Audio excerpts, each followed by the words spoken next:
الحمد لله نحمده ونستعينه ونستغفره ونؤمن به ونتوكل عليه ونعوذ بالله من شرور أنفسنا ومن سيئات أعمالنا من يهده الله فلا مضل له ومن يضلله فلا هادي له ونشهد أن لا إله إلا الله وحده لا شريك له ونشهد أن سيدنا وسندنا وحبيبنا وطبيبنا ومرشدنا ومحبوبنا ومولانا محمد صلى الله تعالى عليه وعلى وأصحابه وبارك وسلم. أما بعد فأعوذ بالله من الشيطان الرجيم. بسم الله الرحمن الرحيم. وقال ذاهب إلى ربي سيهدين. رب هب لي من الصالحين. فبشرناه بغلام حليم. فلما بلغ معه السعي قال يا بني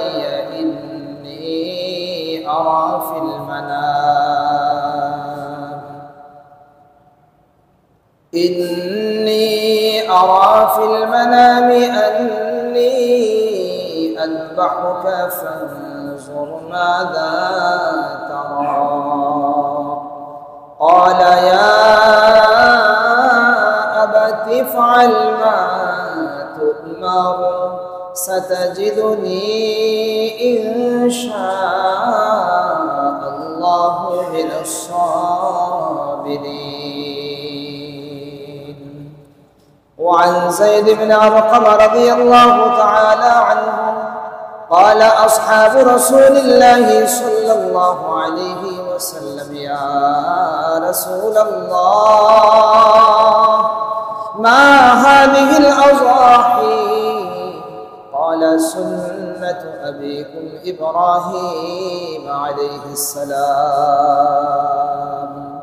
قالوا فما لنا فيها يا رسول الله؟ قال بكل شعرة حسنة. قالوا فالصوف يا رسول الله؟ قال بكل شعرة من الصوف حسنة. الله أكبر الله أكبر لا إله إلا الله والله أكبر الله أكبر ولله الحمد. اللهم صل على محمد وعلى آل محمد كما صليت على إبراهيم وعلى آل إبراهيم إنك حميد مجيد. اللهم بارك على محمد وعلى آل محمد كما باركت على إبراهيم وعلى آل إبراهيم إنك حميد مجيد. سبحانك لا علم لنا إلا ما علمتنا إنك أنت العليم الحكيم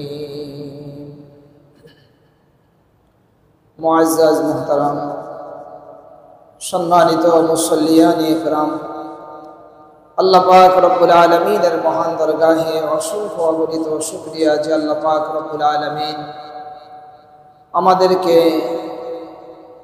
ঈদুল আজহার দিনে ঈদগাহে তাকবীর পড়তে পড়তে সকাল সকাল আসার তৌফিক দিয়েছেন। যে মহান মালিক আমাদেরকে তার পবিত্র ঘরে আসার বসার তৌফিক দিলেন, সেই মহান মনিবের দরবারে কালিমাতুশ শুকর আদায় করে সকলে পড়ছি আলহামদুলিল্লাহ। আল্লাহ পাক রব্বুল আলামিন এই কায়নাতকে সাজিয়েছেন। এই কায়নাত হলো পরীক্ষার জায়গা, পরীক্ষার কেন্দ্র, পরীক্ষার হল। এই কায়নাতকে আল্লাহ তাআলা, যেটা পরীক্ষার হল, পরীক্ষার জায়গা, সেটাকে এত সুন্দর করে সাজিয়েছে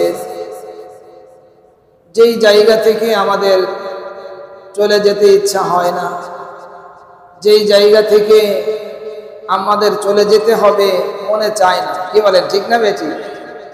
তাহলে যেই জায়গাটা আল্লাহ তাআলা স্থায়ীভাবে বানিয়েছে, যেই জায়গাটা আল্লাহ তাআলা চিরকালের জন্য বানিয়েছে, যেই জায়গাটা আল্লাহ তাআলা পুরস্কার স্বরূপ আল্লাহ তাআলা দিবেন, আল্লাহ তাআলার রহমতে আল্লাহ তাআলা দিবেন, আল্লাহ তাআলা ইহসান করে দিবেন, তাহলে সেই জায়গাটা কত সুন্দর, কত সুন্দর। কি বলেন, ঠিক না বেটি?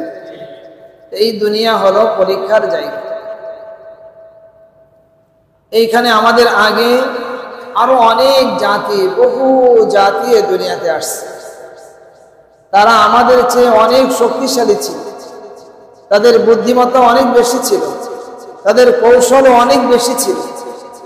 অনেক শক্তিশালী মানুষ, অনেক বাহাদুর, অনেক প্রভাবশালী ব্যক্তি, ক্ষমতাধর মানুষ এই দুনিয়াতে আমাদের আগে বহু আসছে। এই দুনিয়াতে আমরাই যে প্রথম তা নয়, বরং আমরা লাস্ট। আমাদের আগে আরো বহু মানুষ এই দুনিয়াতে আসছে, আবার এই দুনিয়া থেকে গত হয়ে গেছে। আমরা এখন রানিং আছি, আমরাও গত হয়ে যাব, আমরাও এখানে থাকবো না। কি বলেন, ঠিক না বেঠিক? এখানে আমরা অল্প সময় থাকবো, অল্প সময়, আর অল্প সময় থেকে আমাদের আখিরাতের পুঁজি, আখিরাতের সঞ্চয় আমাদের করে নাও। একজন মানুষ বরফ বিক্রেতা, বরফ নিয়ে দাঁড়িয়ে আছে। সে চিৎকার করছে, ভাই আমার বরফটা তাড়াতাড়ি কিনে নাও। তার কারণ যত টাইম যাবে, বরফ কি একই রকম থাকে নাকি গলতে থাকে? বরফ গলতে থাকে। যত গলে যাবে তত তার মূলধন কমে যাচ্ছে, তার মূলধন শেষ হয়ে যাচ্ছে। এই জন্য সে চাবে যে ভাই আমার বরফটা যে অবস্থায় আছে তাড়াতাড়ি কিনে। যদি 1 ঘন্টা দেরি হয়ে যায় তাহলে তার 1 ঘন্টায় তার অনেক মূলধন কমে যাবে। ঠিক তেমনি ভাবে আমাদের মূলধন কমতেছে। একটা দিন চলে গেল, আমার মূলধন কমে যাচ্ছে। একটা রাত চলে গেল, আমার মূলধন কমে যাচ্ছে। আমাদের মূলধন কমে যাচ্ছে। এই জন্য মূলধন থাকা অবস্থায় আগে ভাগে এটাকে বিক্রি করে দেওয়া, আগে ভাগে সঞ্চয় করে নেওয়া। আল্লাহ তাআলা কালামে পাকের ভিতরে বলেছেন, ওমা তুকদ্দিমু লিআনফুসিকুম মিন খায়রিন তাজিদুহু ইনদাল্লাহ। এ আমার আদরের বান্দা বান্দি, তোমরা আগে কিছু পাঠাও। ওমা তুকদ্দিমু লিআনফুসিকুম, তোমরা তোমাদের নিজেদের জন্য আগে কিছু পাঠাও। সুবহানাল্লাহ বলেন। ওমা তুকদ্দিমু লিআনফুসিকুম মিন খায়র, ভালো কাজ, পুণ্যের কাজ করে তোমরা আগে পাঠাও। তাজিদুহু ইনদাল্লাহ, যেটা আমরা পাঠিয়ে দিব ওটা আল্লাহ তাআলা সংরক্ষণ করে রেখে দিবেন। যারা বলেন সুবহানাল্লাহ। যেটাই করতেছেন আপনি ভালো কাজ, ওটাই আল্লাহ তাআলা সঞ্চয় করে আপনার জন্য আরো অনেক বড় করে রেখে দিচ্ছেন। সুবহানাল্লাহ। একজন মানুষ যে নামাজ আদায় করছে, এই নামাজ তার মূলধন। একজন মানুষ জিকির করছে, এটা তার মূলধন। একজন মানুষ কোরবানি করছে, এটা তার মূলধন, এটাকে আল্লাহ তাআলা সঞ্চয় করে তার জন্য রেখে দিলেন। এটাকে মানুষ যখন এখান থেকে ফিরে যাবে আল্লাহ তাআলার কাছে যাওয়ার পরে আল্লাহ তাআলা তাকে সেটা আবার বুঝাই দিবেন যে এই নাও, তুমি যে কষ্ট করে রাত জেগে নামাজ পড়েছো, তুমি যে জিকির করেছো, তুমি যে দান সাদাকা করেছো, তুমি যে তোমার নিজের অর্থের টাকা তুমি উৎসর্গ করেছো, কোরবানি করেছো, এইটা তুমি নাও। তখন বান্দা খুশিতে বাগবাগ হয়ে যাবে আর আফসোস হবে, আমি আরো কেন করলাম, আমি আরো কেন করলাম না। এই দুনিয়াতে মানুষের আফসোস আছে, এই দুনিয়াতেই আছে। কত সময় মানুষকে বলছে ভাই এই জায়গাটা নিয়ে নাও, যখন পারো টাকা দিও, যখন পারো তখন দিও, বলছে আর এই কি হবে। কিন্তু দেখা গেছে 10 বছর পরে, 20 বছর পরে, 50 বছর পরে চেঞ্জ হয়ে গেছে। এই জায়গা আর সেই আগের জায়গায় নেই, এখন দাম বেড়ে অনেক দাম হয়ে গেছে। এখন তার আফসোসের শেষ নেই, জানি এই জায়গাটা আমি কেন দিলাম, আমার তো সুযোগ ছিল, টাকাও ছিল।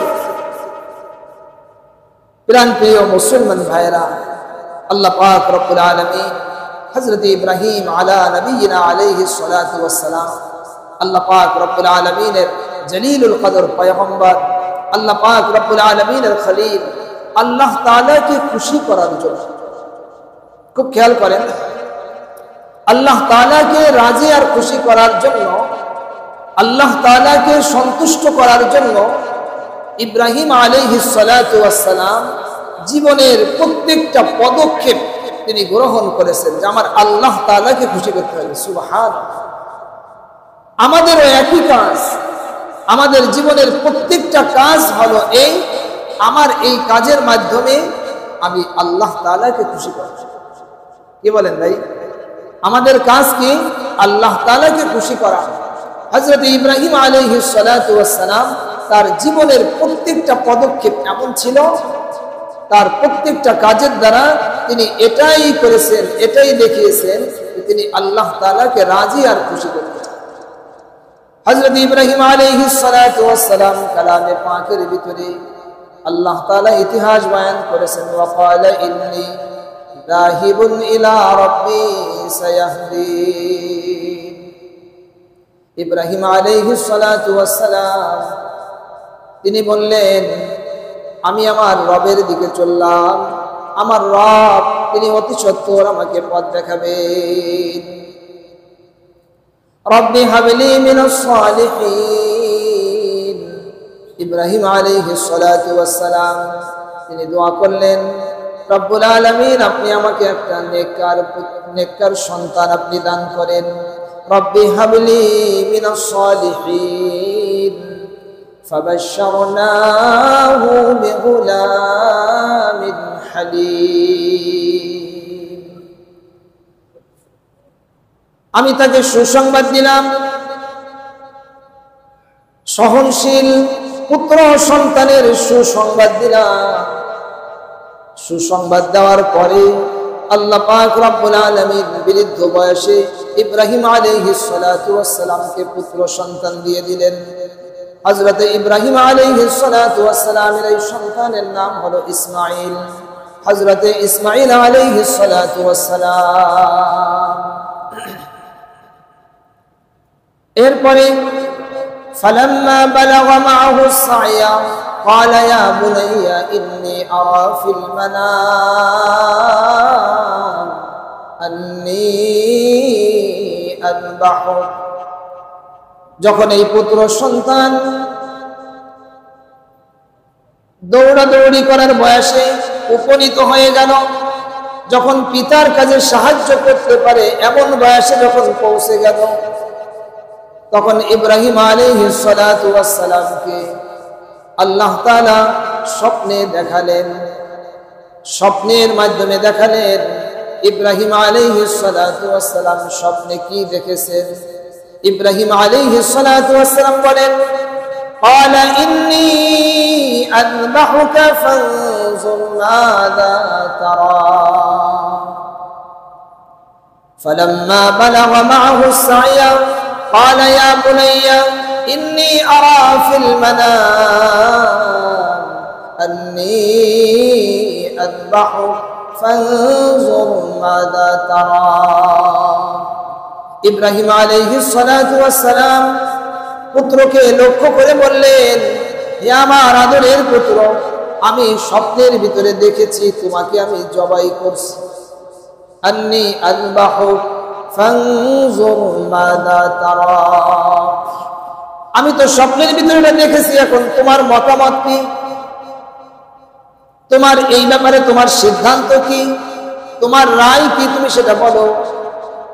হযরত ইসমাঈল আলাইহিস সালাতু ওয়াস সালাম বালক মানুষ, অল্প বয়স, তিনি জানায় দিলেন, ক্বালা ইয়া আবাতি ফাআল মা তুমার। হে আমার সম্মানিত পিতা, আপনাকে যেই ব্যাপারে আদেশ করা হয়েছে আপনি সেই কাজ আপনি করে ফেলুন। বলেন আল্লাহু আকবার। এমন সন্তান আমাদেরও তৈরি করা দরকার, কি বলেন, ঠিক না ঠিক ভাই? এই সন্তান আল্লাহ তাআলা আপনাকে এক নিয়ামত। আমাকে আপনাকে যে সন্তান আল্লাহ তাআলা দিয়েছেন, এই সন্তানকে ইসমাঈল আলাইহিস সালাতু ওয়াস সালামের আদরে তৈরি করতে হবে। জোরে বলেন, ঠিক না ঠিক? আপনার সন্তানকে আপনি এইভাবে তৈরি করুন, আপনার সন্তান আল্লাহ পাক রব্বুল আলামিনের প্রত্যেকটা হুকুমকে সে পালন করবে। আল্লাহ তাআলার প্রত্যেকটা হুকুম যখন সে পালন করবে, এর দ্বারা আপনার মর্যাদা আল্লাহ পাক রব্বুল আলামিনের কাছে বৃদ্ধি হবে। কি বলেন, ঠিক না বেঠিক? এক মর্যাদা হলো আপনি নিজে আমল করলেন, আর এক মর্যাদা হলো আপনার সন্তান ঠিক সেইভাবে আল্লাহ পাক রব্বুল আলামিনের হুকুমকে পুরা করছে। তাহলে দুই দিক থেকে আপনার মর্যাদা আল্লাহ পাক রব্বুল আলামিনের কাছে উন্নীত হবে। আমরা চিন্তা করছি না, আজ আমরা সন্তানদেরকে বিভিন্ন জিনিস বানাতে চাই, কিন্তু আল্লাহ ওয়ালা বানাতে চাই না। ইঞ্জিনিয়ার, ডাক্তার, ব্যারিস্টার, এইটা ওইটা অনেক কিছু বানাতে চায়, কিন্তু আমার সন্তানটা সে আল্লাহ ওয়ালা হবে, এটা অনেক মা বাপ চায় না, অনেক মা বাপ বোঝেই না। আর চাইলেই তো হবে না, তাকে আমি ভুল একটা রাস্তায় দিয়ে দিলাম আর চাচ্ছি সারাক্ষণ এটা কোনোদিন হবে না। আপনি একটা তেঁতুল গাছ লাগিয়েছেন, কি গাছ ভাই বলেন? তেঁতুল গাছ, আর আপনি সারাক্ষণ দোয়া করেন, আল্লাহ আপনি আমাকে একটা কাঁঠাল দেন, আল্লাহ একদম মিষ্টি কাঁঠাল দেবেন, এত মানে কালার হবে, এমন সুন্দর ঘ্রাণ হবে।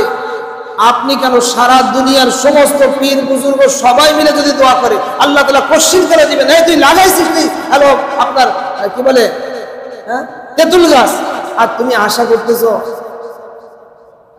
কাঁঠাল গাছ। কাঁঠাল কোশ্চিন কেন হবে না, এত দোয়া লাগবে না, আপনি কাঁঠাল গাছটা লাগাই দেন। কথা বলেন ভাই, আপনি কাঁঠাল গাছটা লাগাই দেন, এত কিছু করা লাগবে না, এত দোয়া করা লাগবে না, কিচ্ছু করা লাগবে না, অটোমেটিক ওখানে কাঁঠাল তৈরি হয়ে। এই জন্য আমাদের সন্তানের ব্যাপারে খুব চিন্তাশীল হয়। এটা বহুত বড় এক নিয়ামত, বহুত বড় এক নিয়ামত। এটা আপনার আখিরাতের সঞ্চয়।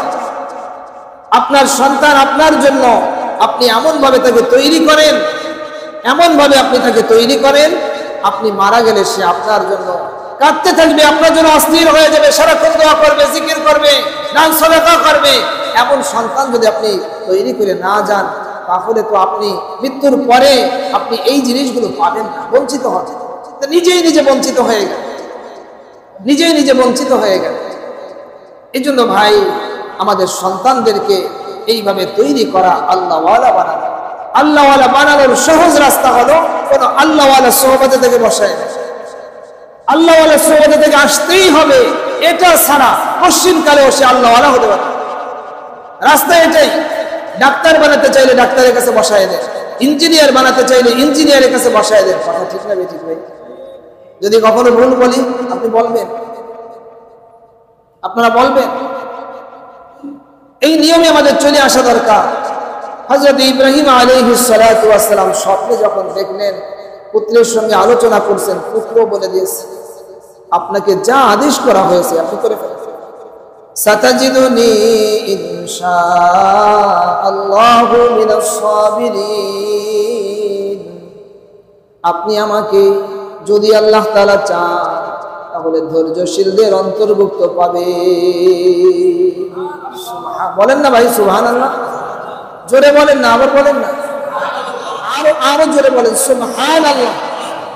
হযরত ইব্রাহিম আলাইহিস সালাতু ওয়াস সালাম, ইসমাঈল আলাইহিস সালাতু ওয়াস সালাম পিতা আর পুত্র দুইজনে তৈরি হয়ে গেছেন আল্লাহ তাআলার হুকুমকে তামিল করবেন, আল্লাহ তাআলার হুকুমকে পুরা করবেন।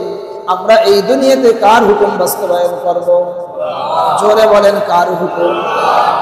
কিছু জায়গায় আল্লাহর হুকুম আর কিছু জায়গায় আরেকজনের হুকুম। আজ ম্যাক্সিমাম মুসলমানের এই অবস্থা, কিছু জায়গায় আল্লাহর হুকুম আর কিছু জায়গায় আরেকজনের হুকুম। এটা হবে না, এটা আল্লাহ তাআলা পছন্দ করবেন না, আল্লাহ তাআলা এটা পছন্দ করেন না। আল্লাহ তাআলাকে দিতে হবে 100 ভাগের 100 ভাগ, তাই নেবেন না। আল্লাহ তাআলা অত্যন্ত মর্যাদাবান, তুমি ওকে দিয়ে দাও, ওকে দিয়ে দাও, যার জন্য করেছে তাকে দিয়ে দাও। আমাকে দিতে হলে পুরো 100 ভাগ দিতে হবে, আমাকে যদি তুমি দাও তো পুরো 100 ভাগ দিতে হবে, আমি ওই 99টাও নেব। সুবহানাল্লাহ বলেন ভাই। মালিক অত্যন্ত গায়রতওয়ালা, শাহেনশাহ, বাদশাদের বাদশাহ, জোরে বলেন সুবহানাল্লাহ।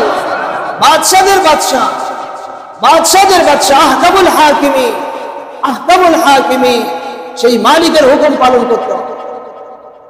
আহকামুল হাকিমি, আমাদের এই কথাগুলো মনে থাকে না, বেশি বেশি কথাগুলো শোনা দরকার, বেশি বেশি বলবেন, বেশি বেশি শুনবেন, তাহলে আপনাদের দিল তৈরি হবে। তাই দিল তৈরি হচ্ছে না, কি বলেন ভাই? দেখবেন দিল একটু তৈরি হয়। কালকের জুমাতে আমরা আলোচনা শুনলাম, একটু দিল তৈরি হলো, আজকে একটু শুনছি আর একটু দিল তৈরি হয়েছে। এরকম যদি আরো 5টা দিন শোনা যেত, আমার মনে হয় যে আরো অনেক আমরা পরিবর্তন হয়ে যেত।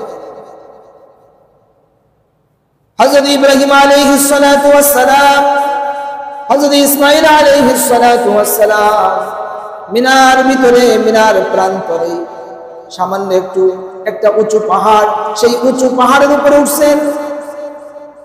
এই উঁচু পাহাড়ে যাওয়ার পথে যখন দুইজনে পিতা আর পুত্র রওনা দিয়েছেন ভালো কাজের জন্য, আল্লাহ তাআলার হুকুম পুরা করার জন্য, মাঝখানে শয়তান এসে বাধা দিয়েছে। 3 জায়গায়, কয় জায়গায় চিন্তা করেন? এত বড় এক পয়গম্বর, তাকে 3 জায়গায় বাধা দিয়েছে। 3 জায়গায় হযরত ইব্রাহিম আলাইহিস সালাতু ওয়াস সালামের শয়তানের মোকাবেলা করেছেন। জোরে বলেন সুবহান। আমাদের তো শয়তানের মোকাবেলা করতে হবে। শয়তান যেখানে আসবে ওখানে সেখানে পাথর মেরে দিতে, সুবহানাল্লাহ। যেখানে শয়তান আসবে সেখানে পাথর মেরে দিতে, তাহলে শয়তান আর সামনে দাঁড়াতে পারবে না। হযরত ইব্রাহিম আলাইহিস সালাতু ওয়াস সালাম 3 জায়গায় পাথর মারছেন, 7টা 3 7টা 21টা পাথর মারছেন। বিসমিল্লাহি আল্লাহু আকবার বলে মারছেন, শয়তান উধাও হয়ে গেছে। জোরে বলেন সুবহান। এইভাবে 3 জায়গায় পাথর মারার পরে হযরত ইব্রাহিম আলাইহিস সালাতু ওয়াস সালাম, ইসমাঈল আলাইহিস সালাতু ওয়াস সালাম পিতা পুত্র দুইজনে হুকুম পালন করার জন্য তৈরি হয়ে গেছেন। পুত্রকে শোয়ায় দিয়েছেন, কাঁধ করে শোয়ায় দিয়েছেন।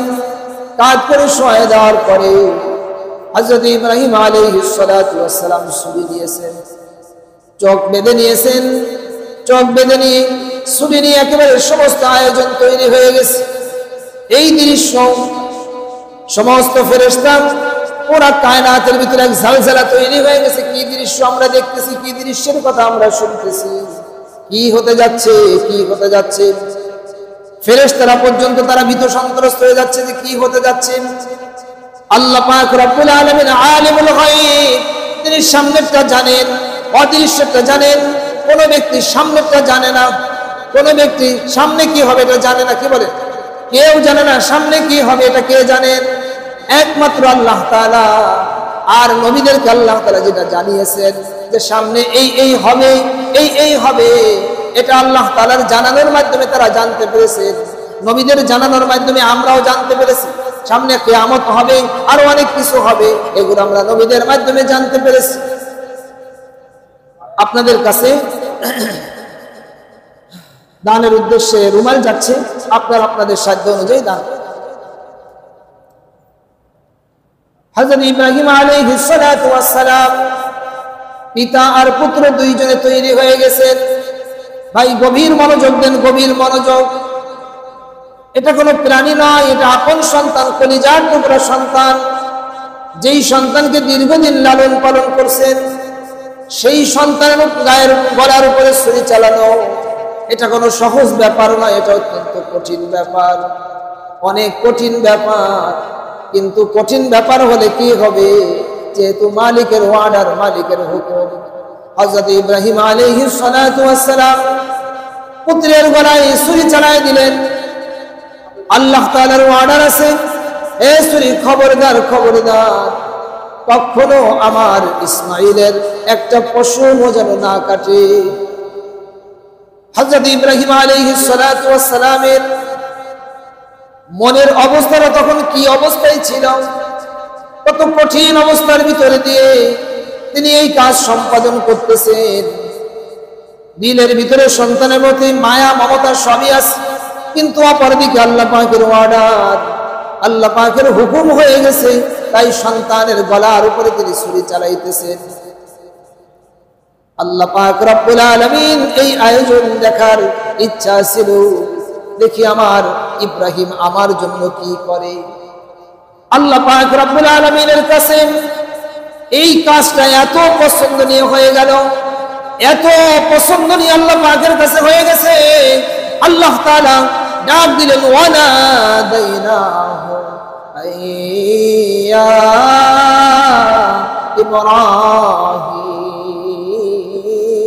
ইব্রাহিম। মালিক ডাক দিলেন, ও ইব্রাহিম। ওয়ানাদাইনাহু আইয়া ইব্রাহিম قد صدقت الرؤيا। ওরে ইব্রাহিম, তুমি স্বপ্নের ভিতরে যা দেখেছিলে, তুমি হুবাহু স্বপ্নের সেই দেখাটাকে তুমি হুবাহু তুমি রূপ দিয়ে দিলে। قد صدقت الرؤيا, স্বপ্নের দেখাটাকে তুমি হুবাহু তুমি রূপ দিয়ে দিলেন। قد صدقت الرؤيا إنا كذلك نجزي المحسنين। আল্লাহ পাক রব্বুল আলামিন জিবরিল আমিনকে পাঠিয়ে দিলেন, জিবরিল যাও, জান্নাতি এক প্রাণী দিয়ে আল্লাহ তাআলা পাঠিয়ে দিয়েছেন, যাও ইসমাঈলকে সরায় দাও, আর ইসমাঈলের ওই জায়গার ভিতরে দুম্বাটা রেখে দাও। বলেন আল্লাহু আকবার। এরপরে দুম্বা জবাই হয়ে গেল। বিসমিল্লাহি আল্লাহু আকবার। আল্লাহ পাক রব্বুল আলামিন ইসমাঈল আলাইহিস সালাতু ওয়াস সালামের গলার ভিতরে কি ছুরি কি চালিয়েছেন না চালান নাই? আল্লাহ তাআলা কি চালাইছেন? চালাতে আল্লাহ তাআলা দেন নাই, আল্লাহ তাআলা চালাতে দেন নাই। আল্লাহ তাআলা শুধুমাত্র দেখতে চেয়েছেন, দেখি ইসমাঈল ইব্রাহিম কি করে, দেখবো, আমি একটু দেখবো, দেখি ইব্রাহিম কি করে, ইব্রাহিম কি করে, এটা আমি দেখবো। ঠিক তেমনি ভাবে আমরা এখানে যারা আছি, আবু বকর, ওমর, উসমান, আলী, আব্দুল্লাহ, ওমর ফারুক, এরকম বিভিন্ন নামের মানুষ আমরা যারা আছি, আল্লাহ তাআলা আমাদেরকেও বিভিন্ন জিনিস দিয়েছেন। আল্লাহ তাআলা দিমাগ দিয়েছেন, চোখ দিয়েছেন, জবান দিয়েছেন, হাত দিয়েছেন, শরীর স্বাস্থ্যকে ভালো রেখেছেন। দেখি আমার এই আব্দুল্লাহ দেখেও কি করে, ওকে তো আমি এত সুন্দর চোখ দিলাম, দেখি ও চোখ দিয়ে কি কি কাজ করে। ওকে আমি জবান দিলাম, ও জবান দিয়ে দেখি কি করে। ওকে আমি সুন্দর হাত দিলাম, দেখি ও হাতটা দিয়ে কি করে, এটা আমি দেখবো। ওকে আমি সম্পদ দিলাম, দেখি ও সম্পদ দিয়ে কি করে। অনেক মানুষ সন্তান পায় না, ওকে আমি 10টা সন্তান দিয়েছি, 5টা ছেলে দিয়েছি, 5টা মেয়ে দিয়েছি, দেখি ও কি করে। খেয়াল করতেছেন সবাই? খুব খেয়াল করেন।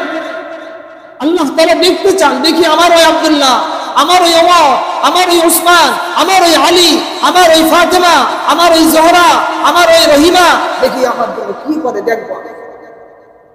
সুবহানাল্লাহ বলেন ভাই।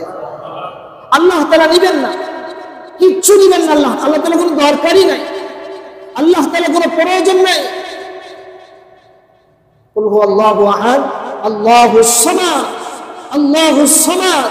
আল্লাহ তাআলা বেনিয়াজ, বেনিয়াজ মানে মুখাপেক্ষীহীন, কারোর মুহতাজ না, কাউকে লাগে না তার। সুবহানাল্লাহ বলেন। আমাকে লাগে না, আপনাকে লাগে না, ফেরেশতা লাগে না, কায়নাত লাগে না, কাউকে লাগে না। আল্লাহুস সামাদ, বেনিয়াজ, অমুখাপেক্ষী, কোনো কিছুর দরকার নেই। সেই মালিক কিচ্ছু আমাদের কাছ থেকে নিতে চান না। এটা আল্লাহ তাআলা একটু দেখতেছে, দেখিও কি করে, দেখিও কি করে।